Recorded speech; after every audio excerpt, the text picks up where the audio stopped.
I never considered myself a fearful person, at least not until I moved into that house.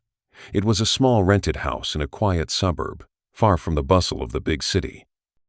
After years of living with the incessant noise of sirens, horns, and noisy neighbors, it seemed like the perfect refuge to start my life as a university student. I was nervous, of course, but also eager to finally have a space of my own. The house was modest, with 2 bedrooms, a compact living room, and a garden that clearly hadn't seen care in years. The landlady, a gray-haired woman with a cordial smile, warned me that the place hadn't had tenants for some time, but assured me it was in perfect condition. She even mentioned the neighbor next door, a solitary man named Mr. Augusto, who was very reserved but harmless. The first few hours were normal. I put on some music while unpacking, trying to ignore the uncomfortable silence of the place. It was strange not to hear voices or footsteps coming from upstairs, like in the apartment where I lived before. Everything was absurdly quiet, as if the whole world had been silenced. At night, however, something started to bother me. During the shower, I felt a slight smell of rust coming from the shower head, as if the water was impregnated with something metallic. Maybe it was just old plumbing, I thought. It wasn't a big deal, but the discomfort set in. Later, while trying to sleep, a soft sound woke me from my near slumber. Footsteps. They seemed to come from the hallway, but it was impossible he was alone. I lay still in bed, holding my breath. After a while, the sound stopped. I laughed softly at myself. Maybe it was the old wooden floorboards creaking, or some neighboring house. I attributed it all to the fatigue and nervousness of the move. In the following days, small things continued to unsettle me. Doors that I was sure I had left closed were open. Objects moved places. Once, I found my cell phone in the bathroom, even though I was sure I left it in the living room. Again, I tried to rationalize. Memory fails when we are overloaded. But what really started to disturb me was the neighbor. Mr. Augusto was a thin man with yellowish skin and disheveled hair. He almost always wore the same outfit, a faded shirt and sweatpants that looked 2 sizes too big. He rarely left the house, but when he did, I saw him from the corner of the window pushing a wheelbarrow with black bags. They seemed heavy, as he always leaned slightly forward while taking them to the garage. I started noticing strange things about him. Sometimes he would stand in the yard staring at my window for endless minutes. Other times I heard muffled noises coming from his garage late at night. It was the sound of something metallic being dragged, or perhaps hammered. On the 5th day, while I was picking up the mail, he suddenly appeared at the fence that divided our yards. I don't know how I didn't hear him coming. He smiled in a way that seemed wrong, as if his mouth was rehearsing a movement it wasn't used to. "Welcome to the neighborhood," he said, his voice hoarse and slow. "I hope you are settling in well." I nodded nervously. Before I could respond, he continued. "Oh, and a piece of advice. Always keep the doors locked. Sometimes things can happen." He turned and went back into his house, leaving me there, alone, with a chill down my spine and the feeling that something was terribly wrong. That night, I had trouble sleeping. The sound of the footsteps returned, but this time it wasn't the creaking of wood. It was a distinct sound of light footsteps in the hallway. Holding my breath, I grabbed my cell phone and turned on the flashlight. There was no one. But when I turned to close the bedroom door, I noticed something that sent a chill down my spine. The latch was scratched, as if someone had tried to force it. The next morning, I woke up exhausted. I barely slept after noticing the scratches on the latch. I spent hours staring at the door, holding my cell phone as if it were a weapon that could protect me. When the sun finally rose, I went to check the doors and windows. They were all locked, as I had left them. Maybe I was exaggerating. Maybe the scratches were old. I just hadn't noticed them before. But something inside me said, It wasn't quite so. While having my coffee, I looked out the window to Mr. Augusto's yard. There he was, kneeling on the dry grass, digging a hole with his bare hands. He seemed focused, almost frantic. I tried not to look, but when he lifted his face, I felt my stomach churn. His eyes were fixed on my window, and that strange smile appeared again. I quickly moved away, my heart racing. I needed to get out, clear my mind, but the thought of leaving the house empty made me uneasy. In the end, I decided to stay. I spent the day cleaning the house, trying to ignore the feeling of being watched. At night, the tension returned. I was sitting on the couch, watching some movie, when I heard the noise. It was subtle but unmistakable. Footsteps in the yard. I got up slowly and turned off the lights, hoping to see better through the window without being seen. That's when I saw a shadow. It wasn't an animal, nor a tree swaying in the wind. It was someone, and that person was standing right next to my back door. My heart raced, and before I could move, the doorbell rang. For a moment, I was paralyzed.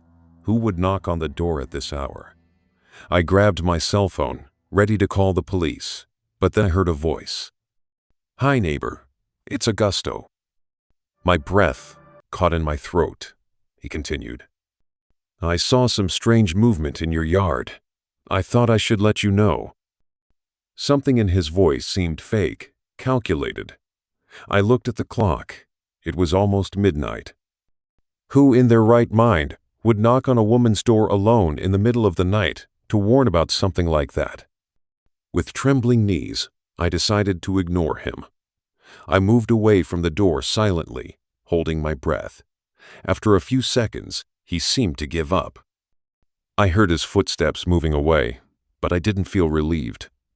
On the contrary, the sense of danger increased with each passing minute. When I finally managed to fall asleep, it was a restless sleep filled with nightmares. I dreamed of Mr. Augusto's garage, of black bags dripping something dark, of his eyes staring at me from behind the fence. The next morning, I was determined to understand what was happening. Maybe it was a terrible idea, but I needed to know more about him. I discreetly searched his name on the internet. I didn't find anything relevant. No social media records, no mentions in news, or anything that could give me clues. It was as if he didn't exist. Until an old news article caught my attention. Man mysteriously disappears after fight with neighbor. The photo showed a house identical to mine, and the date corresponded to about 10 years ago. According to the article, a resident of the area had disappeared without a trace, and the main suspect was the neighbor, whose name was never revealed. My blood ran cold. Was it just a coincidence, or did Mr. Augusto have something to do with it? That night, I took every possible precaution. I locked every door and window, placed a chair against the doorknob of the bedroom door, and left my cell phone charged next to the bed. But none of that prepared me for what happened next. I woke up in the middle of the night to a horrible sound. It was an insistent scratching coming from the bedroom door. "I know you are awake," said the deep voice from the other side. My heart stopped. It was him. "I just want to talk. You are too curious, you know." The chair that blocked the door started to move, pushed with force. I grabbed my cell phone and called the police, trying not to let my voice tremble as I spoke to the operator. "Please, send someone now. He's trying to get in." The noise suddenly stopped. For a moment, everything was silent. And then his voice returned, closer this time. "The police won't get here in time, dear." I don't know where I found the courage, but I opened the bedroom window and jumped into the yard, landing awkwardly on the grass. I ran to the street without looking back. I only stopped when I saw the red and blue lights illuminating the darkness. The police raided Mr. Augusto's house, but they found nothing incriminating. No black bags, no evidence, just an empty garage, and a man who seemed to know exactly how to feign innocence. I was advised to spend the night in a hotel, and the next day I started packing my things to leave that house. But before I could finish, I noticed something that made me collapse on the floor, a box left at my door with a message written in crooked letters. "You were lucky this time." Inside the box, there was something that would haunt me forever: the scratched latch from my door, ripped out and wrapped in a black bag. I never managed to sleep again without feeling like someone was watching me.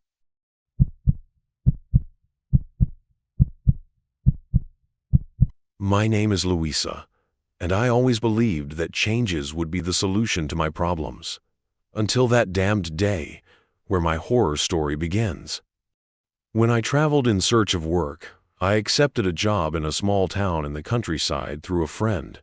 I thought it was a chance to start over. I was anxious. I really wanted to move as soon as possible. I hated my house.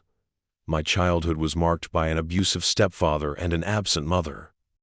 This left invisible scars that I could never heal. But I convinced myself that leaving the capital behind and moving to that house would be a step in the right direction. I arrived at the house. The house was simple, old, but it had its charm. It was at the end of a dead-end street, surrounded by trees that cast long and scary shadows at dusk. The rent was surprisingly cheap, and at the time, I ignored the discomfort I felt when I first entered. The realtor seemed rushed. He barely waited for me to look at the rooms before handing me the keys. "It's a quiet neighborhood," he said, but his voice carried a strange hesitation. On the first night, I noticed that the place had a peculiar smell. It wasn't exactly unpleasant, but it was strange, like a mix of old wood and something I couldn't identify. I thought it was just mold or some old smell impregnated in the walls. I spent hours cleaning and organizing my things, trying to ignore the uncomfortable feeling of being watched. It was just paranoia, I told myself. Trauma does that to us. Around 2 in the morning, I woke up to a peculiar sound. It was a dry snap, as if someone was stepping on wooden boards. The house didn't have a wooden floor. The floor was cement covered with worn linoleum.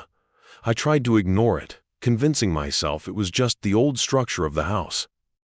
But for some reason, I couldn't sleep anymore. The next morning, I was greeted by a neighbor, a middle-aged man named Mr. Ivan. He seemed friendly, but there was something in his gaze that made me uncomfortable.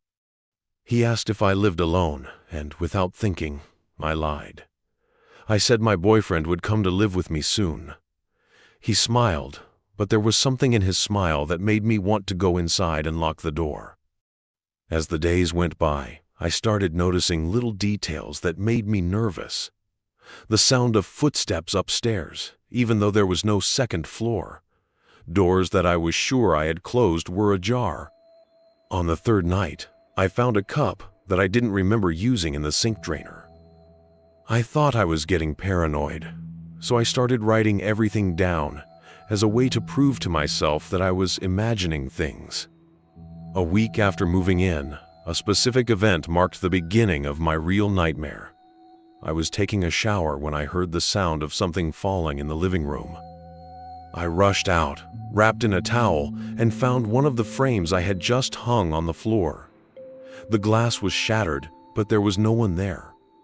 While picking up the shards, I noticed something that made my stomach churn.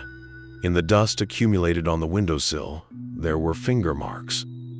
I convinced myself it was some curious neighbor, maybe Mr. Ivan himself.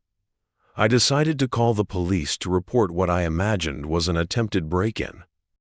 The officer on the other end of the line, however, seemed uninterested. "It could just be an animal or the wind, miss. This neighborhood is very safe." He suggested I put an extra lock on the door and wished me good night. The next night, while I was working on my computer, I heard something that sounded like muffled laughter. I stopped what I was doing and tried to locate the source. It was coming from the direction of the basement. It was impossible. The realtor assured me that the basement was sealed off for safety. I grabbed a flashlight and, trembling, went down to the entrance. To my surprise, the basement door was ajar. I went down the steps slowly, feeling the cold wood under my feet. The smell of mold was stronger down there, and the walls seemed damp. I found nothing but old boxes and a shelf with rusty tools. But when I started to go back up, I heard the sound of something dragging on the floor behind me. Frozen with fear, I turned slowly. There was nothing there, but the air seemed heavy, as if something was watching me from the darkness. That's when I decided to install security cameras around the house. If something was happening, I needed proof. Installing the cameras gave me a false sense of control. I spent the day adjusting the angles, positioning them in the most strategic areas, the living room, the hallway, and especially the entrance to the basement. I connected them all to my cell phone, ready to monitor anything that could confirm my suspicions. Deep down, I just wanted to be wrong. That night, I went to bed earlier, but sleep didn't come easy. Every little noise made my body tense. Even so, I managed to doze off around midnight, only to be abruptly awakened by the sound of footsteps.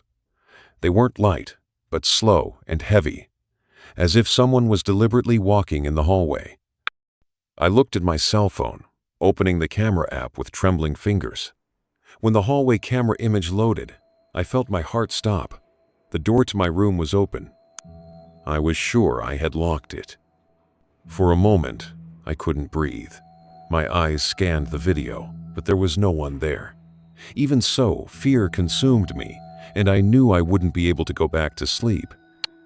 I got out of bed, grabbed a knife from the kitchen, and sat in the living room, looking at the images on my cell phone like an obsession. At 3 a.m, something changed.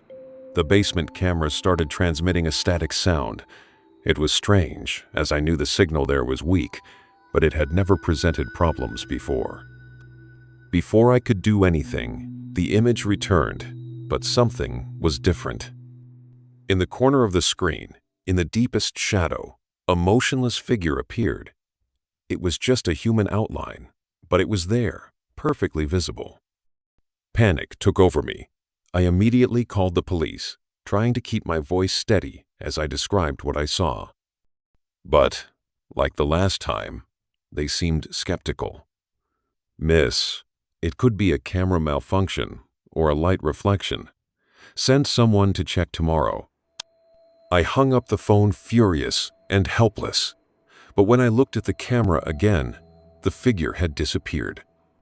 The next day, as I reviewed the recordings, I saw something that almost made me vomit. In several parts of the video, the figure appeared in different rooms of the house. Sometimes it was in the hallway, sometimes in the kitchen. At one specific moment, it stopped next to my bed while I was sleeping. I erased the recordings, unable to face that for another second. In the afternoon, Ivan appeared at my door. He was carrying a cake covered with pink frosting, saying it was a welcome gift. I almost refused, but something in his expression made me hesitate. It was as if he knew something I didn't, as if he was enjoying himself at my expense. I took the cake with trembling hands, murmured a thank you, and quickly closed the door. Later, when I went to throw the cake in the trash, I noticed that there was something heavy inside the frosting. When I cut it with a knife, I found a small electronic device, a camera. That was the last straw. I called the police again, but this time I didn't mention anything supernatural. I talked about invasion of privacy, espionage, anything that could make them take my case seriously. They promised to send someone the next day, but desperation had already taken over me. That night, I made the decision to leave. I packed a backpack with the essentials and decided to sleep with the lights on until dawn. But fate had other plans. Around 4 a.m, I woke up to a sound I couldn't ignore. It was the sound of something being dragged across the floor, coming from the basement. I grabbed the knife I always kept by my side and went down the steps, knowing there was no other way out but to face whatever it was. When I got down there, I saw something I will never be able to explain. In the center of the basement, there was a deep hole, like a freshly dug grave. Next to it, the figure I had seen on the cameras. It wasn't a shadow or a reflection. It was a man. His eyes were empty, and he wore simple clothes, stained with dirt. Before I could react, he started moving towards me, but his walk was erratic, as if each step was a struggle. I dropped the knife and ran up the stairs, locking the basement door behind me. I didn't wait any longer. I went out the front door, barefoot and aimless, until I reached a distant neighbor's house and knocked frantically on the door. The police finally arrived, but as I feared, they found nothing in the basement. The hole had disappeared, and the cameras I had installed had been ripped from the walls. They said I was stressed, maybe imagining things, and made it clear they wouldn't come back if I kept making unfounded reports. I couldn't stay there, but where would I go? I can't go back to my mother's house, to that hell of a house where I have physical marks to this day. I had to call the friend who recommended the house to me. He accepted immediately, but I said it would be for a short time, until I got a new house. I moved the next day, but the fear never left me. Sometimes I wake up in the middle of the night and smell that house. Other times, I am sure I see Ivan watching me, even though I live miles away. I know he was involved, but I have no way to prove it. And somehow, I know the man in the basement wasn't the only danger. Something in that house, or maybe in that town, is wrong. Now, every night before I go to sleep, I check every lock, every window. But no matter how hard I try to feel safe, the real terror is not what can happen, but what has already happened and left invisible marks inside me. Now I have physical and mental scars from my stepfather and big mental scars from these horrific episodes. My mind is a mess. I am not even interested in work anymore. And deep down, I know this is tearing me apart and sending me back to disturbances from which I will never be able to escape.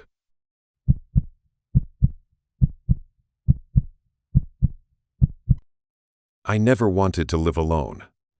My therapist said it would be good for me, that it might help me rebuild a sense of security I never truly had. I grew up walking on eggshells, always attentive to my stepfather's mood, a man who knew how to hurt with words and silences more than with his fists. Now an adult, I carry this sensitivity like a curse. I notice what others ignore, looks that last seconds too long, tones of voice hiding something rotten, the sound of an engine parked on the street for too long. It's as if I have a radar always on to detect danger. When I got that job at a small school in the suburbs, I saw the opportunity as a fresh start. It was a quiet town, one of those that only appear in statistics when some tragic event breaks the monotony. The house I rented was simple, an 80s construction with creaky wooden floors and windows that were too large for my liking. But the rent was affordable, and for a newly hired teacher, that was everything. On the very first night, something bothered me. While unpacking the boxes, I felt a strange weight, as if I were being watched. I looked out the living room window and noticed something that made me freeze for a moment. One of the lights from the neighboring house was blinking rhythmically. It wasn't like a bulb about to burn out, but a pattern, almost as if someone were using a code. After a few minutes, the light went out completely. I took a deep breath and returned to work, convinced that it was just my hyperactive brain trying to turn the mundane into a threat. The following days were uncomfortable. There was no concrete reason, but the neighborhood seemed burdened with a heavy silence. The neighbors avoided eye contact, hastening their steps when I greeted them. Even the mailman seemed suspicious, delivering my letters without even looking at me. It was on the third night that things started to escalate. I had just lain down when I heard the first noise, a dry sound, like a muffled step coming from downstairs. I froze, my heart racing. The noise did not repeat, but the silence that followed seemed deafening. I grabbed my cell phone, turned on the flashlight, and slowly descended the stairs. The house was empty, exactly as it should be. I closed all the doors and windows, convincing myself that it might just be the floor adjusting to the cold of the early morning. But the next night, I heard it again, and this time, I wasn't alone. There were voices. I couldn't make out words, but the tone was low and urgent, as if two people were whispering. My chest tightened, and a wave of nausea washed over me. I remembered my stepfather. He had the habit of whispering. When he was angry, his voice sharp like a blade about to cut. The past mixed with the present, and I was paralyzed. Then, with trembling hands, I dialed the police. "It's probably just house noises, ma'am. It's common in old houses," the operator said in a bored voice, as if reading from a script. They didn't send anyone. The next day, I returned early from work, determined to inspect every corner of the house. That's when I noticed something that had escaped me until then: marks on the door frames. Scratched, as if someone had used a knife to make small cuts. The air in the room seemed heavier, almost suffocating. There was no logic to what was happening, but the sense of threat was undeniable. That night, I heard footsteps again. This time, upstairs. The feeling that something was deeply wrong took over me. It wasn't paranoia. There was something in the house or someone. I grabbed a knife from the kitchen and went up carefully. The upstairs hallway seemed to stretch longer than usual, the shadows dancing, as if mocking the faint light of my flashlight.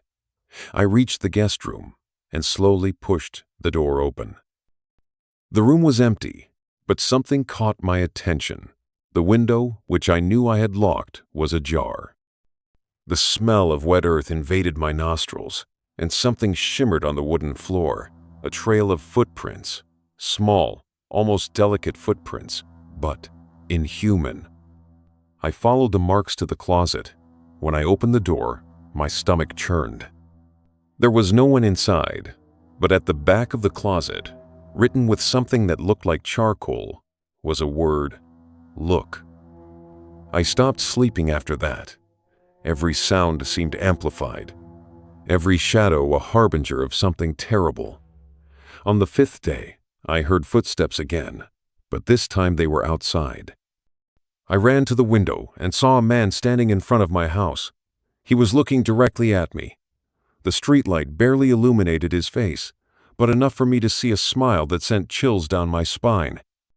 I closed the curtains and called the police again. They came, but when they opened the door, the man had already disappeared. One of the officers, a middle-aged man, tried to calm me down. Probably just someone passing by. No need to worry. I spent the following days trying to avoid the windows, but the feeling of being watched never left me. I knew he was out there. And then, on the last night, he came in. I woke up to the sound of breaking glass. My body went into high alert, my heart beating so fast I thought I might faint. I grabbed the knife I kept by the bed and called the police while listening to the heavy footsteps coming up the stairs. They assured me they were on their way, but time seemed to drag on. The footsteps stopped outside my door, and for a moment, everything was silent. Then, a soft knock, and another, and another. My whole body was shaking. I gripped the knife tightly, the cold blade against the palm of my hand. When I finally heard the sirens, the knocking stopped. The police came in, but they found no one. The doors were locked, and the windows intact. They looked at me with pity, as if I were just another hysterical woman, too alone to trust her own mind. Today, I am in a hotel. I can't go back to that house, but I also can't forget it. The police said it was my imagination, that maybe the stress was affecting me. But I know the truth. On the last night, before I left, I found something no one saw. On the bathroom mirror, written with a dirty finger, was the word return. I didn't return, but he follows me.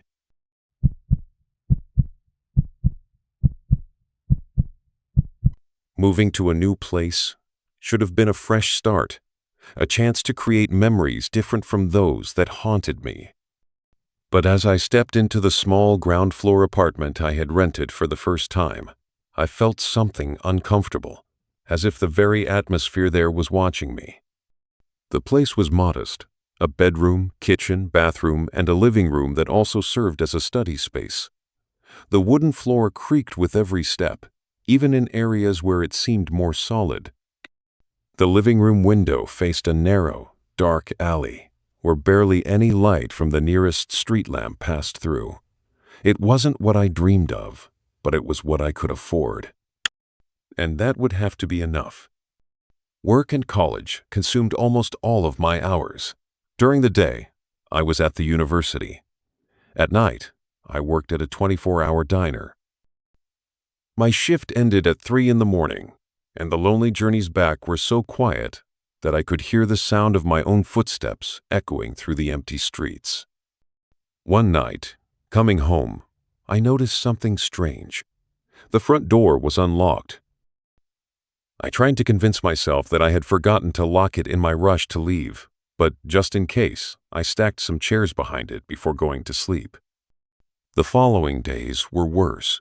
Small objects, like my hairbrush or phone charger, seemed to disappear and reappear in places I didn't remember putting them. One night, while studying, I heard a sound. It was subtle but unmistakable. The slow, deliberate creaking of wood coming from the hallway. It sounded like the hesitant step of someone trying not to be heard. My heart raced. I stayed still for minutes, my ear attentive to every noise. Nothing. I tried to convince myself it was the old building, the wind, or maybe even my exhaustion playing tricks on my mind. But the next morning, I noticed muddy marks on the hallway floor leading to my bedroom. They weren't mine. The footprints were large, like those of a man. I decided to reinforce security. I asked the landlord to change the lock, but he refused, saying I should bear the cost. With no other options, I bought an extra lock and installed it myself. This gave me a false sense of control. The neighbor in the apartment next door, a man named Rogerio, started to bother me. He was quiet, always watching me when I passed by, but never greeted me. Once, I heard low moans coming from his apartment, as if he were crying or murmuring something. When I casually asked the other tenants about him, no one seemed to know much. "He's been here for years, but he's a bit strange, you know," said a lady who lived upstairs. One night, I came home earlier than usual and saw the light in my bedroom on through the window. I was sure I had turned it off before leaving. I entered carefully, armed with the pocket knife I carried, but found no one. The only strange detail was the smell, something metallic, like dried blood, mixed with a sweet, nauseating perfume.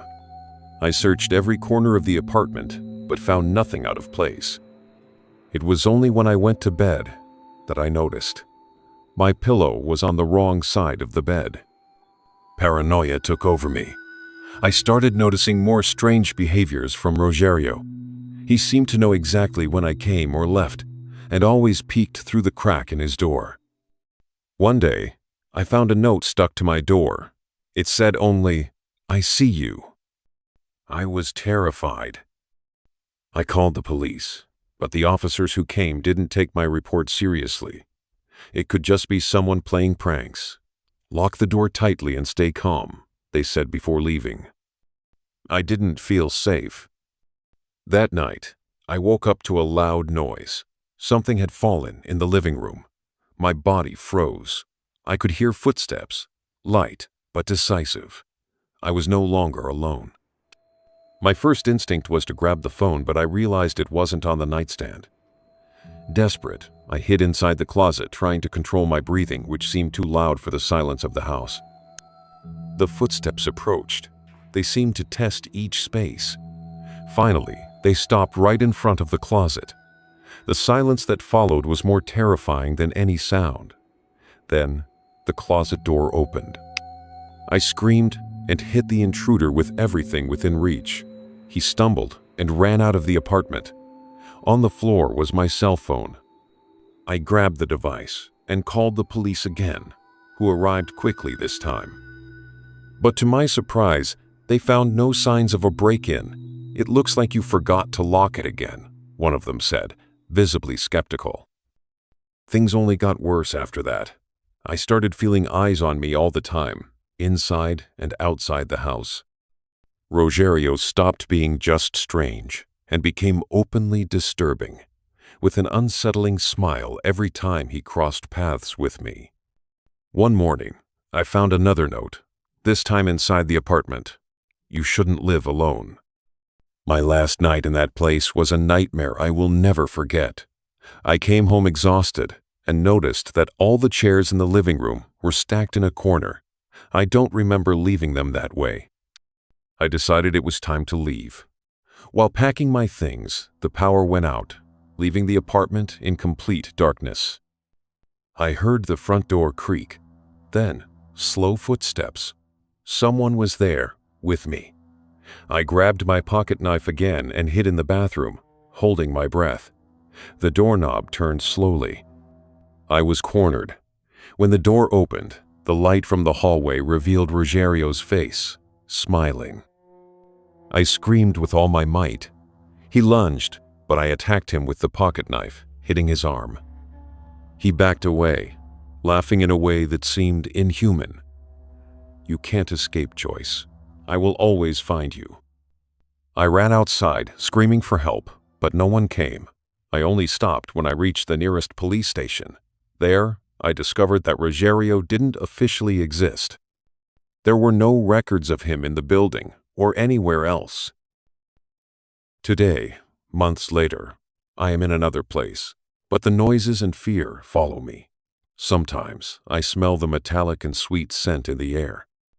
Other times, I hear footsteps in the silence of the early morning. And every time I pass by a window, I can't help but look to see if he's there, smiling. If you enjoyed these horror stories, don't forget to subscribe to the channel, leave a like, and share with your friends. Thank you so much for being here, and see you next time, where the fear never sleeps.